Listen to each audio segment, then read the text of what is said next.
Assalamualaikum warahmatullahi wabarakatuh. Waalaikumsalam warahmatullahi wabarakatuh. Yang pertama mungkin dari kami pastinya mengucapkan syukur luar biasa bahwa hari ini kami sudah disambut dengan agenda materi pembahasan yang menurut kami ini luar biasa dan pasti insya Allah akan membawa manfaat kedua belah pihak seperti itu. Jadi apa yang kita sampaikan hari ini sebenarnya adalah implementasi dari MOU yang telah kita lakukan dengan Yayasan Hanida Foundation beberapa hari lalu, dan hari ini ternyata sudah membahas langsung ke teknis ya. Dari tadi juga kita sudah mendengar banyak sekali yang sudah dibahas, namun saya langsung ke kira-kira menurut saya yang masih perlu kami tambahkan informasinya. Saya tertarik tadi dengan apa yang disampaikan oleh Pak Sapri dan yang dibahas juga oleh Kang Ujang seperti itu, bahwa memang realistisnya saat ini kondisinya bahwa sebagian besar UMKM yang pastinya juga saat ini merasa dibina oleh Hanida Foundation itu pun saat ini sebenarnya sudah bertransaksi dengan JNE seperti itu ya.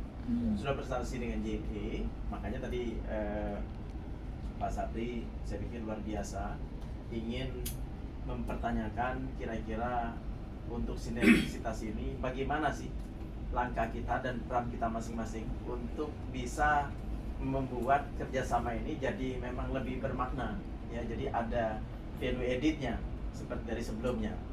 Nah, kalau cerita pengalaman bagaimana mengatasi kondisi ini, kami pun saat ini sudah pernah Pak Sapri berhadapan dengan kondisi yang sekarang seperti ini. Saat ini kami cukup punya banyak ya organisasi, institusi atau lembaga yang mirip seperti yang akan kita kerjasamakan hari ini, seperti itu. Lalu apa yang mereka lakukan ini sebagai gambaran saja nanti untuk Pak Sapri dan teman-teman mungkin bisa memberikan masukan, bisa menindaklanjuti apa yang akan harus baik kita lakukan seperti ini.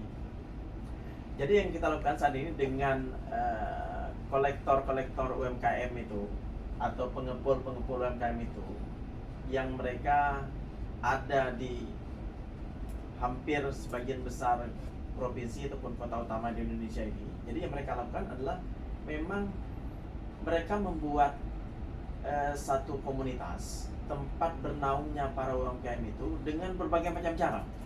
Ada yang bermodalkan skill pelatihan yang mereka miliki seperti itu ya. Jadi kemampuan melatih untuk UMKM agar bisa jadi lebih kompeten ya untuk menjual atau berproduksi atau mungkin mendapatkan dana usahanya, itu bisa dilakukan oleh mereka. Jadi mereka untuk menggrab para UMKM untuk bisa ikut mereka, betul mereka melakukan dengan banyak cara, banyak hal, termasuk salah satunya tadi disampaikan oleh Kang Ujang, kemungkinan juga dengan unsur unsur emosional, keagamaan, psikologis, atau memang satu hobi segala macam. Nah itu banyak sekali yang sudah dilakukan. Jadi salah satunya misalnya kita punya ada komunitas tangan di atas di Jogja itu komunitas awalnya memang orang-orang yang punya hobi untuk memberi, bersedekah seperti itu, punya hobi bersedekah. Lalu akhirnya komunitas itu karena pengikutnya ataupun membernya juga semua UMKM, mereka hanya membangun aktivitas serupa dengan yang akan kita lakukan ini. Loh, kenapa enggak kita, kan kamu pengusaha UMKM, lalu kamu juga UMKM juga punya online store, kenapa enggak kita bersatu saja di bawah komunitas TDA namanya tangan di atas untuk kita kerjasama dengan JNE. Jadi JNE yang selama ini mendukung kegiatan sosial TDA itu dapat juga benefitnya dari member yang kebetulan juga pengusaha UMKM seperti itu. Nah itu apa yang mereka lakukan tadi. Jadi ada yang dengan hobi untuk menarik perhatian para UMKM,